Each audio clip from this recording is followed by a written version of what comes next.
आज एक बहुत ही महत्वपूर्ण विषय पर मैं वीडियो बना रहा हूं, जो आप सभी को सुनना, जानना, समझना बहुत आवश्यक है। जैसा कि हम पिछले कई वर्षों से जैविक प्राकृतिक खेती पे जोर दे रहे हैं, उसका मुख्य कारण क्या है? उसका मुख्य कारण जानकर आप हैरान हो जाएंगे और निश्चित आप भी मेरी बात से सहमत होंगे और जैविक और प्राकृतिक खेती करने के दिशा में आप भी विचार करेंगे। आज मैं बात कर रहा हूं, ये कृषि पद्धति में यदि बदलाव नहीं हुआ तो 2030 तक भारत की धरती बंजर हो जाएगी। ये कौन कह रहा है? ये मैं नहीं कह रहा हूं, ये पत्रिका अखबार की कटिंग है। और जो कहने वाले हैं वो कोई मामूली व्यक्ति नहीं है, वो कृषि के क्षेत्र में, जैविक प्राकृतिक खेती के क्षेत्र में पद्मश्री से सम्मानित पूज्य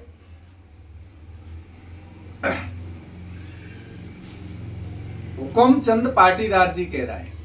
क्या कह रहे हैं हुकुमचंद पाटीदार जी? हुकुमचंद पाटीदार जी का कहना है, 2019 में कार्यक्रम हुआ था जब उन्होंने कहा था कि जैविक कृषि में अगर हमने नहीं अपनाया जैविक खेती को तो 2030 तक भारत की धरती बंजर हो जाएगी। क्यों हो जाएगी? देश में रासायनिक उर्वरकों के अंधाधुंध प्रयोग व कीटनाशक अनियंत्रित उपयोग से जमीन में जैविक कार्बन की मात्रा लगातार घट रही है। जहरीले रसायनों में प्रयोग से कैंसर जैसी लाइलाज बीमारियां बढ़ गई हैं। मृदा में आवश्यक न्यूनतम मानक से 18 गुना तक कमी हो गई है। उपजाऊ मिट्टी में जैविक कार्बन की न्यूनतम मात्रा 0.90% आवश्यक है। देश में 2016 में 6 करोड़ के लगभग हुए मिट्टी जांच परीक्षण की रिपोर्ट में मिट्टी में उपलब्ध जैविक कार्बन की मात्रा केवल 0.05% पाई गई थी। ये बहुत ही चिंताजनक है। इस पे सभी को विचार करना चाहिए। अगर हमने इस पे विचार नहीं किया तो हमारी आने वाली पीढ़ी तो बहुत दूर की बात है, 2030 तक ही हमारी मिट्टी की क्षमता इतनी कम हो जाएगी कि जो बीज आप मिट्टी में डालेंगे उसका अंकुरण होना भी बहुत मुश्किल हो जाएगा। ऐसे 50 वीडियो मैं बना सकता हूं। मेरे पास प्रमाणिक पेपरों की कटिंग है जो विद्वानों द्वारा इन विषयों पर चर्चा की गई है।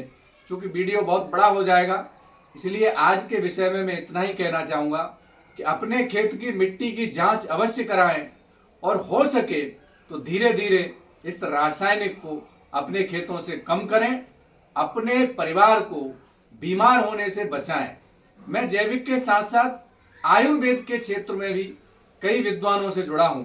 जैसे हमारे देश के महान विद्वान, विश्वविख्यात आयुर्वेदाचार्य गुरुजी प्रकाश टाटा जी, उनके साथ मैं वर्षों से इस विषय पे चर्चा कर रहा हूँ, रिसर्च कर रहा हूँ कि आखिर लोग इतने बीमार क्यों हो रहे हैं और बीमारी का सही इलाज क्या है।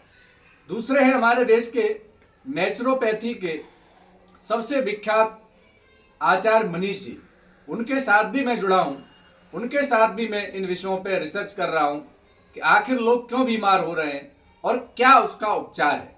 तो ये तो निश्चित है कि बीमार होने के बाद उपचार केवल आयुर्वेद है, लेकिन हम बीमार क्यों हो रहे हैं, हमें इसकी जड़ पे काम करना है और उसकी जड़ पे हम काम कर रहे हैं। स्वस्थ समृद्ध खुशहाल भारत मिशन के माध्यम से मेरा एक आह्वान भी है आप सभी से, इस मिशन से आप सभी लोग जुड़ें और भारत को बीमार होने से बचाएं, भारत की मिट्टी को बर्बाद होने से बचाएं, हमारी आने वाली पीढ़ी के स्वास्थ्य को बचाएं और भारत के भविष्य को बचाएं। बहुत बहुत धन्यवाद। जय माँ भारती, जय गौ माता, जय किसान। धन्यवाद।